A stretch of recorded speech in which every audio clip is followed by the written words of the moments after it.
And now, Lifestyles Unlimited presents the Real Estate Investor Radio Show. Over the next hour, we unfold your map to financial freedom. You'll learn how to retire through investing in single-family and multifamily real estate. You'll learn how to create cash flow and build wealth so you can have the time and money to live the lifestyle you want.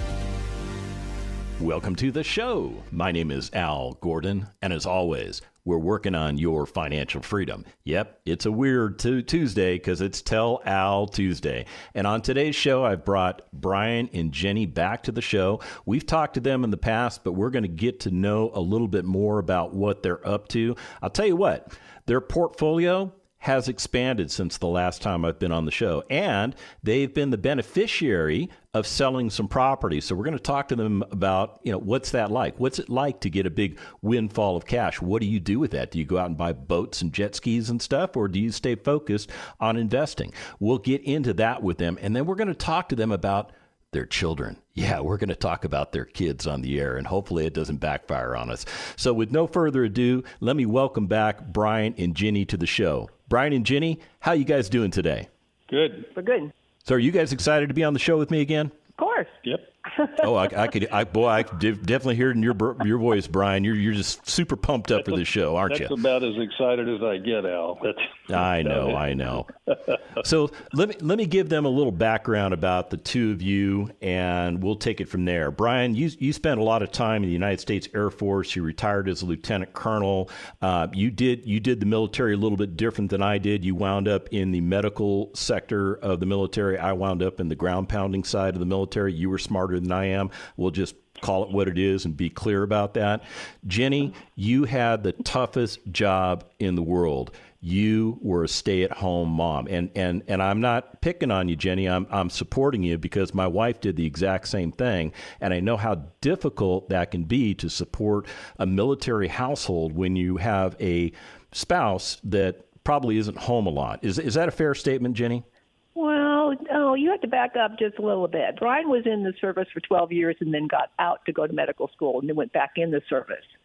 So I was not a stay-at-home mom during that time, especially when he went back to medical school. So I will tell you, those were the difficult times because he was never around. He was studying or he was in school. And we had a 1-year-old and a 3-year-old when he went back to medical school. So those were tough times. Well, I appreciate you clarifying that because I totally had that wrong. But it is true that you did the toughest job in the world. You were a stay-at-home mom, correct? Yes, after he finished medical school and residency, yes, I was. But we raised 2 wonderful children, so that it was all worth it. That right there is the prize. That to me is the prize. Now, Bryan, let me get back to you. Did you actually retire from the Air Force, or did you just separate? I retired. I had 20 years in on 1 October of 1994. If I had okay, so 25 to get it because I had actually a 5-year break in service. But okay, yeah. But you did qualify for that pension, correct? Absolutely, yes. Okay, let me take you back to your days of service. Now, you were serving as a physician. You were a radiologist, essentially. So you were receiving all kinds of professional pays. I think you were involved in the flight side, maybe. So you're getting all these pro pays on top of your base pay, correct? Yeah, I wasn't getting any flight pay during the time I was in the medical corps. But, yeah, the pro pay, retention pay, I actually, by the time I was ready to separate, I was just a little over 100,000. I was a 6-figure income. But then when I got out and went to work in the private sector as a radiologist, I made considerably more than that. But right. But yeah. But here's the point I want to make, Bryan. You receive that pension, but that pension probably pays you about as much money as my pension pays me. I didn't get a lot of those pro pays. None of those pro pays translated into your retirement fund, correct? Correct. It's base pay. So, yeah, it's a nice little thing to have, but it won't keep you eating when you're retired. Yeah, so you and I are cut from the same cloth. You and I both attempted retirement. You were smart. You got back into the medical field. I wasn't as smart. I had to get back into the workforce. But both of us, we could not live off of that retirement pay. Is that a fair statement? Yep, absolutely. So, because my kids hadn't been to college yet. I still had to do that. So you still had a big chunk of I got to pay that you hadn't dealt with yet. Yes, absolutely. And your kids were on a path to go to college, correct? Oh, yeah. Yeah, and they both went. So where did they go to school? Both went to A&M. So they're Aggies. Yeah, I'm an Aggie. Now, did they have full scholarships, or was mom and dad the full scholarship? Yeah, we were the full scholarship pretty much, yeah. And but, interestingly enough, and not because we said they had to, but they actually both worked while they were in college, because we were too stingy to give them enough money for partying that they had to get a job so they could support their lifestyle. I've got a stupid question I'm going to ask, but I'm just going to ask it to you. Is it okay if I ask you a dumb question? I've heard them before. Okay, here it comes. He says I ask them all the time. Then he's ready for it. Oh, this is awesome. Yep. Okay, so Chase had been a member of Lifestyles Unlimited for 2 years. You guys were trying to accomplish retirement. He comes to you and he says, "Hey, I want to tell you about this thing, Lifestyles Unlimited." Now, here's the question. Did you think he joined a swingers club or something weird like that? Well, we had heard some stuff about LU on the radio, heard the commercials. So, we're familiar with the term. So I wasn't too worried about that, because his wife would have killed him anyway, and I would have never learned about it. So fair. But, yeah, we went from there. And I told you we went to a case study and listened to Dave Fisher and said, okay, well, we're going to take a shot at this, because I've lost more money than that doing other dumb things, so I wasn't too worried about that. I thought there might be a real opportunity, and it turned out that was true. I went to the 2-day, the first day by myself, because Ginny had a commitment, and then she joined me for the second day, and after that, we were convinced that we needed to get this thing going, and so we took off from there. And backing up just a little bit, Chase said that he was a canary in the coal mine, so that's the reason he didn't tell us for 2 years, because he wanted to make sure it worked first. And then he also told us the reason he introduced us to Lifestyles is because he didn't want to have to take care of us in our old age. Wow. What a brilliant young man. Yeah. Yeah. What? You know what? If more people looked at the world that way, hey, let me do this. Let me set my parents up for financial freedom and success in the future, and that way I don't ever have to worry about them, because they'll be set. What a great kid. Yeah. Although I can tell him now, no, you just want to inherit all the properties that were invested in. Oh, there is that factor too, right? There's that whole legacy piece that he gets the properties when you guys depart this planet. Yeah. Okay, well, I guess maybe there's some motivation there for him. All right, so let me take you back to that event, that case study event that you guys went to. What happened, if you can recall? We're going back a couple of years now, but do you remember what was said at that case study event that really caught your attention, that made you think that, okay, maybe I should join and do this financial freedom education? Well, I could see Dave talked at that time. It's different today. Most of it's the same, but it was a little different presentation then than it is now.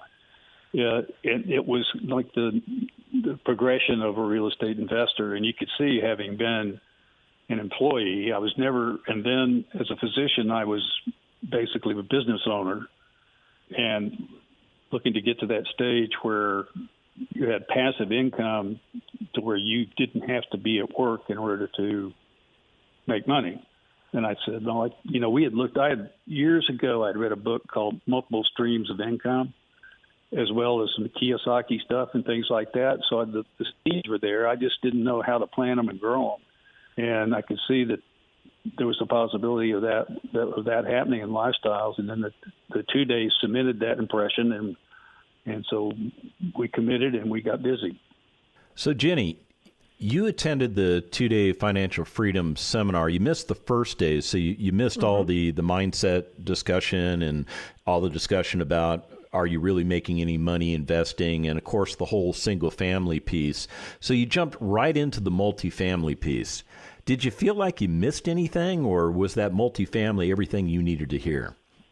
The multifamily was everything we needed to hear. We were at an age where we absolutely didn't want another job. Once Bryan retired, we wanted just to be retired and travel. So we didn't have to we personally didn't want to have to take care of any single family homes. Although, if you do it through the Lifestyles method, it's not a big deal. But we could see how we could grow our nest egg faster by going with multifamily. So no, I don't think. And then a month later, I did go back and do the entire 2-day. So I did get it later, but no, I didn't really feel like I missed anything. Plus, Bryan's pretty good about bringing all the information home and telling me anything that I really needed to know from that first day. Well, that's a good partnership that you guys communicate. Yeah. I think everybody listening to this radio show needs to understand that communication is an effective strategy for an effective marriage and for an effective anything. Would you guys agree with that? Yes, and this is what's also really fun about Lifestyles for us. This is something we actually do together. We speak the same language. When he would come home from his medical practice and say what his day was like, I'd listen, but I couldn't always relate because I wasn't there doing it with him. So this has just been wonderful. And, he has his strengths, I have my strengths, although sometimes he tells me I don't. But anyway, if I... But we look at things differently. So when we're looking at whether or not we want to invest in a property, we hash it out together, and it's just been wonderful. So, Bryan, when you first got Ginny involved and you guys came together as a couple and you agreed that you were going to move forward with this thing, did you guys even consider doing single family, or was it just 100% boom, we're going into multifamily? It flashed in front of my face for a minute, but I laid down until it went away. And because, as Ginny said, there were two factors. One, I didn't even, although the amount of effort, if you do it right, is not overwhelming, for me to get where I needed to go in single family, it was going to be a whole lot of rental properties. And I felt like, I was going to keep working for several more years anyway, and that the ability to grow the pot, so to speak, was and accelerate that growth process was much better in multifamily, and I would be more of a passive guy, although we spend quite a bit of time nurturing the networking and, keeping track of, we're active in over 60 right now, so at the end of the month when financials start rolling, or the beginning of the next month when the financials start rolling in, it's a little busy to kind of try and look at things and keep track of what's going on, but it's not a job. It's not a full-time job by any stretch of the imagination, not even close. And we were February, we were gone almost all of February in South America. So that's what we'd like to be able to do. Where'd you go in South America? We went to Brazil, Argentina, Patagonia, Chile, just part of Chile, just part of Patagonia, and then went down, down to Cape Horn. So we did that. How'd you pay for all that? Did you take out a loan or something? Put it on a credit card? How'd you pay for that? You put it on a credit card. That's all you need to do, right? Put it on a credit card, and then use the proceeds from our efforts in real estate and whatever to pay the bill when the credit card came in. So is this one of these trips? What's great too is when you're on vacation like that, you get a lot of distributions that come ACH, so you get paid while you're gone. Yeah. So you're on vacation and you're making money? Yeah. Well, that's a good problem, isn't it? Yes. Yes, it is. So a big trip like that could cost a lot of money, but I'm guessing you guys didn't even give it a second guess because you already knew that you had the money to pay for it. It was just a matter of executing the strategy. When we come back from the break, we're going to talk to them about how they went from 0 to over 11,000 doors. Stick around. Got questions? Call Lifestyles Unlimited at 855-497-4335. The Real Estate Investor Radio Show continues next. Want to continue the conversation inside the community? Follow Lifestyles Unlimited on Facebook. Stay up to date on upcoming events, market trends, member stories, featured podcasts, real estate wisdom, and more. You can even join us a couple times a month as we go live with our case study events right on Facebook from the comfort of your home. Get online and get in the know. Turn listening on the radio into participating in the community. Like and follow Lifestyles Unlimited on Facebook today.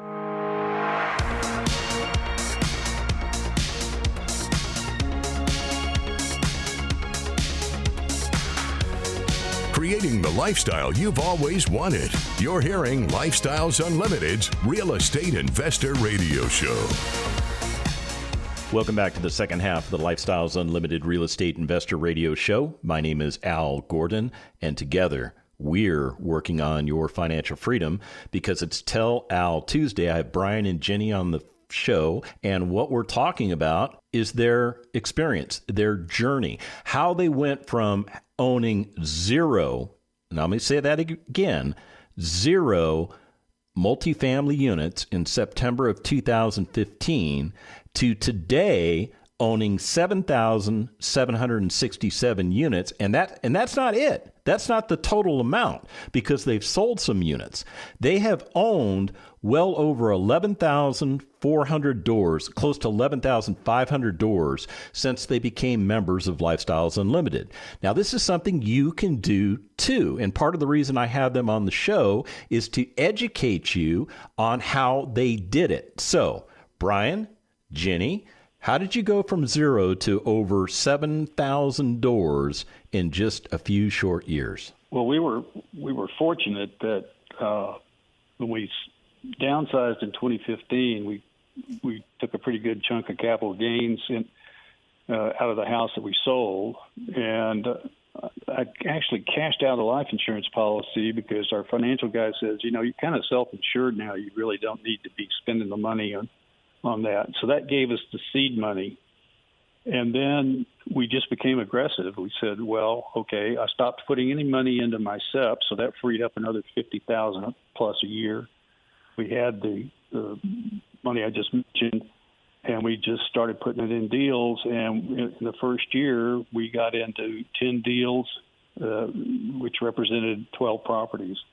And then I was still working, so everything that came back, refi, distributions, capital gains, plus the original seed money, we just reinvested. And we did that through all of 2016, 17, 18, and 19.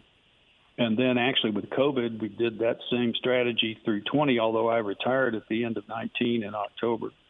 So now in 21, 22, and now we take some of the distributions, and in some cases we'll take portions. We haven't done it yet. We'll take portions of the capital gains to fund our elaborate lifestyle of travel. So anyway, that's a great lifestyle to have, though. I mean, Ginny, are you upset with the lifestyle that you have? Oh, not at all. It's just hard to keep up with trying to figure out all the places we want to go. Yeah, that can be challenging, right? It's like, do I do the river cruise? Do I do the ocean cruise? Do I just do them all? What do I do? Yeah. Choices. I know. First world problems, right? Yep. Yes. All right, let me take you all the way back to October of 2019, because, Bryan, you said that's when you left medicine. So after a 4-year period, you were able to build up enough passive income that you were able to step away from the medical field? Yeah. Now, obviously, I didn't replace the kind of money I was making as a radiologist completely with what I was getting from lifestyles, but it bridged it. And that was what I was trying to do. I had a base of income from Social Security, military retirement. I needed something to bridge the gap, and that's where LU plugged the hole for me and got me to the point where when I stepped away, I really didn't feel any decrement in spending power. Tell me about the moment when you both realized that Bryan could step away from that medical practice. What was that experience like?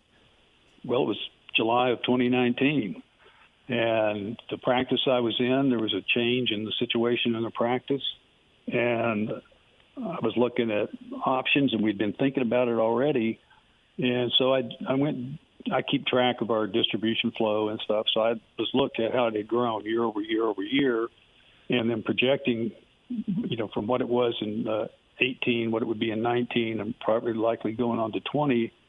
And so I was in a practice meeting, and I got on the phone and talked to Ginny, and I said, I think I think we're there. I think we can do this. So I went to my group and said, there's only three other than me. And I said, well, here's what I'm willing to do. I'll retire. Just carry me through the end of September, and I'll retire on 1 October, and you guys can move on with one less person. And they said, okay. They were fine with that. And I was fine with that. So did they think you were nuts? Did they think did they understand what you were doing? They didn't know the details, but they knew that I was doing other stuff. So, they already knew I was nuts, so it didn't change their opinion. So Jenny, what was it like for you when you realized that Bryan could step away from that medical practice? Oh, it was great. I'll back up again a little bit, though. It's because of the practice that he was in. He was, the last couple of years he was only working 26 weeks a year. So, half the year. So he was home a lot, because a lot of people say, oh, when my husband retires, he's going to be around all the time. Well, that wasn't a huge change for us. So that was just fine. And plus we had the lifestyles that we were doing together. So we had something else that we could step out and do more. And there were a lot of times when he was working where I'd go to a lifestyles meeting, like a road trip by myself, because it was a day that he was working. And this way we could always do it together. So, it was just wonderful. And it's been great ever since. I don't mind at all that he's retired. And we just travel more and do more things together. He even goes to the grocery store with me. How's that work out? It's something I have to do. Gotcha. Now that's one thing my wife and I don't like to do with each other is go to the grocery store, because she likes to drive the cart and I like to drive the cart, and only one person can drive the cart. Do you guys have that problem? No, I don't have that problem. She can drive the cart all she wants. Okay, fair enough. I know he just gets tired of watching me try to pick out the special carrots that I want or something. He says, come on, get moving. But no, it's good. I think it's fair to say that all this real estate investing has gone and strengthened your marriage. Is that a fair statement? Yes. Bryan, what do you say? Careful how you answer, dear. Bryan. Of course, dear. Yes, dear. His answer is going to depend on that will depend. Decide what he's going to have for dinner tonight, right? Whatever he answers.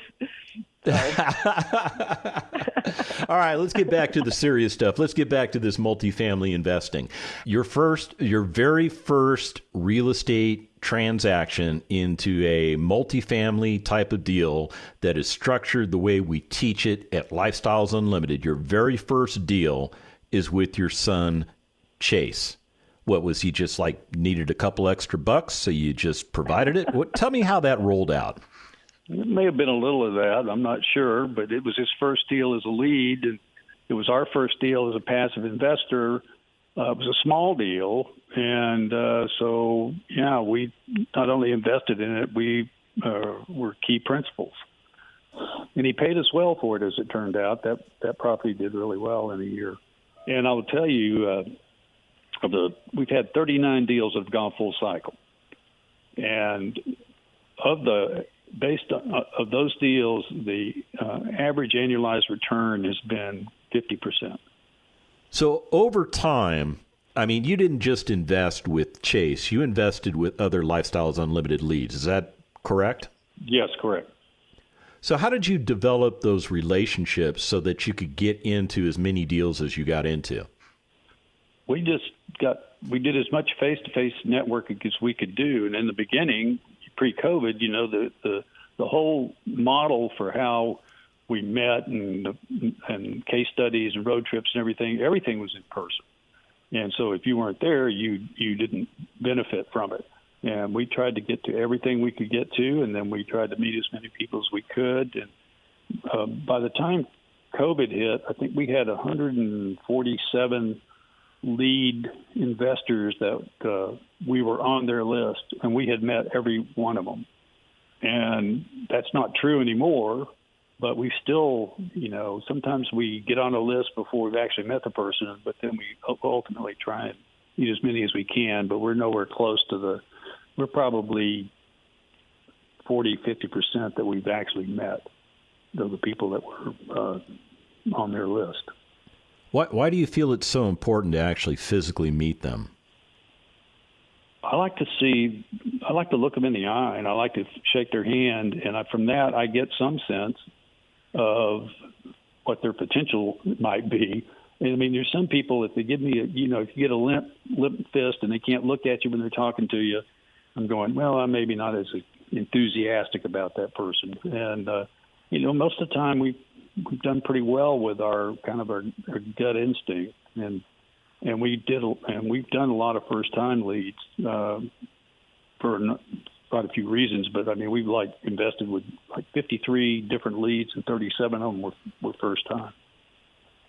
Wow, that's a huge number. I mean, that tells me that you're really supportive of people that are starting to build their real estate business. I think that's pretty cool. Well, and people ask us, why do you do first time so much? I said, well, they work cheap. Usually their first that's true. Deal is not a big deal. They're getting a smaller override. It takes less money to get in, so you've got less money at risk.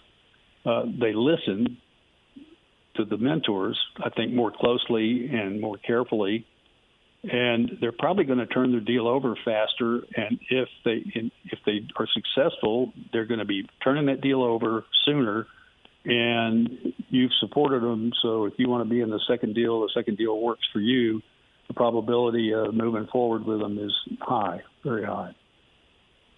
So it allows you to get on the ground floor and establish those long-term relationships that helps you to build your real estate portfolio over time. So I'm guessing it's easier for you guys to get into deals today than it was back in 2005 when you first became members. I would say probably so. I mean, there's one lead that we started out with was a first-time lead, and we're in the fifth deal with that person. And we've got others that are 3 and 4. So, yeah, you get that relationship established. They show you that they're a solid operator and a person of integrity, and then it makes it easy to move forward. So, Ginny, let me ask a question that I think it could be a sexist question, but I'm going to ask this question anyhow. What do you think about women doing all of this real estate investing? I mean, this is primarily a male-dominated field, but I see women coming up through the ranks. What do you think about that? Oh, I think it's just fine. When we look at a lead, we don't look at whether they're male or female. We just look at the person. It really doesn't matter. We know several women, and we've invested with women, so it doesn't make any difference to us. If they're capable, they're capable. Okay, so it's like a vanilla thing. You don't care about people's race, creed, religion, sex, or orientation, any of that stuff. What you care about is that making money, right? Make me money, right? Make me money. I love that. Make me money. Brian, you should get a T-shirt, put that on that, and I would buy it. You probably have a total of like one sale, right? We wouldn't be able to make you money. Yeah, we wouldn't be able to make you money because we don't do anything like that. I mean, that's we don't right. Get any deals. Yeah, we're not leads. Why are you not leads? Oh, it's a job. We don't want a job. Oh, so you guys got to that place of retirement and you're not giving it up. That's right. No. This retirement thing's the real deal for you guys. Oh yeah, I'm totally committed to being retired. No doubt about it. When I retired my medical license also. I said, I'm not going back. No matter what happens, I'm not going back. So I retired. You burned the boats. Yeah. Burn the ships. Yep. And stopped eating Alpo, and now you're eating filet mignon. Yeah. Well, I managed to not ever go to Alpo, so that was the whole purpose of this, to avoid that. Because the original plan, had you not done this Lifestyles Unlimited thing, maybe you would be eating Alpo right about now. That was the concern, yes. Or Chase would be paying for you, and that was a big concern of his, right? Yeah. Yeah. He didn't want that to happen, that's for sure. What would you say to people that are listening to us that think you guys are nuts and think this real estate investing thing, it can't possibly work? Well, it pays to be crazy. I guess would be one thing. Fair enough. Yeah. No, when we had been networking with new passives and stuff long before there was an ambassador program, and then But even now, as formal ambassadors, we meet a lot of new people, and we try to encourage that and to convince, not selling them anything, but just let them know that if you do the education, if you get out and you network and you develop the relationships, and then you commit to doing things and don't sit on your hands, it can work for you. And generally it will work for you. So, that's the way we kind of get around the crazy part of it. Yeah, I'm on board with you guys. I think this real estate investing is the real deal. I've got real results. You've got real results. Thank you for being on the show today, guys. I appreciate it. And for those of you looking to get started, go to lifestylesunlimited.com. The information and opinions you hear on the Lifestyles Unlimited Real Estate Investor Radio Show are those of the host, guests, and callers. The Lifestyles Unlimited Real Estate Investor Radio Show is for entertainment purposes only. Please consult a professional regarding your personal investment needs. Nothing presented constitutes an endorsement, recommendation, offer, or solicitation to buy or sell any product or security.